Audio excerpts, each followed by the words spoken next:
గుడ్డు ఆరోగ్యానికి very good అని కొందరు రోజుకోటి తప్పకుండా తినేస్తారు. ఎవరైనా సడన్ గా చుట్టాలు వస్తే 4 గుడ్లు ఉడకపెట్టి సరిపెడతారు. రోజు జిమ్ చేసేవారైతే రోజుకు 1/2 డజన్ గుడ్లు మింగేస్తారు.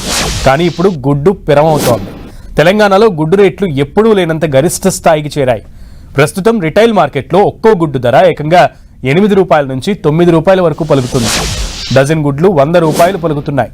అసలు తెలంగాణలో ఎందుకు ఎగ్స్ రేట్ పెరుగుతున్నాయి? కోళ్లు గుడ్లు పెట్టడం లేదా, లేదంటే తినేవాళ్లు పెరిగిపోయారా? నిజానికి తెలుగు రాష్ట్రాల్లో కోడిగుడ్ల ఉత్పత్తికి కొదవే లేదు. గతంతో పోల్చితే ఈసారి గుడ్ల ఉత్పత్తి 30% పెరిగింది కూడా. అయినా కోడిగుడ్ల ధరలు కొండెక్కి కూర్చున్నాయి. దీనికి కారణం లేకపోలేదు. ఇక్కడ ఉత్పత్తి అవుతున్న గుడ్లు పక్క రాష్ట్రాలకు తరలి వెళ్తున్నాయి.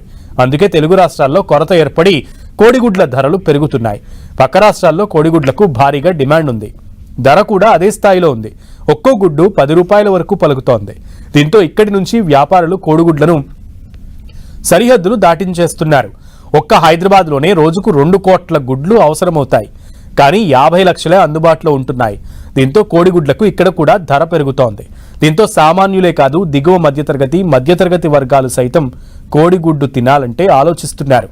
ఢిల్లీ, ముంబై, యూపీ, బీహార్, మధ్యప్రదేశ్, కర్ణాటక, ఏపీతో పాటు నార్త్ ఈస్ట్ స్టేట్స్లో ఈసారి గుడ్ల ఉత్పత్తి తగ్గింది. దీంతో అక్కడ అధిక డిమాండ్ ఏర్పడింది. దీంతో ఆ రాష్ట్రాలన్నీ ఇప్పుడు తెలంగాణ వైపే చూస్తున్నాయి. ధర కూడా ఎక్కువ చెల్లిస్తుండటంతో మన రాష్ట్రంలో ఉత్పత్తి అవుతున్న 60 నుంచి 70% ఎగ్స్ను ఆ రాష్ట్రాలకే ఎగుమతి చేస్తున్నారు. ఒక్క ముంబైకే రోజుకు 60 నుంచి 70 లక్షల గుడ్లు తరలిపోతున్నాయి.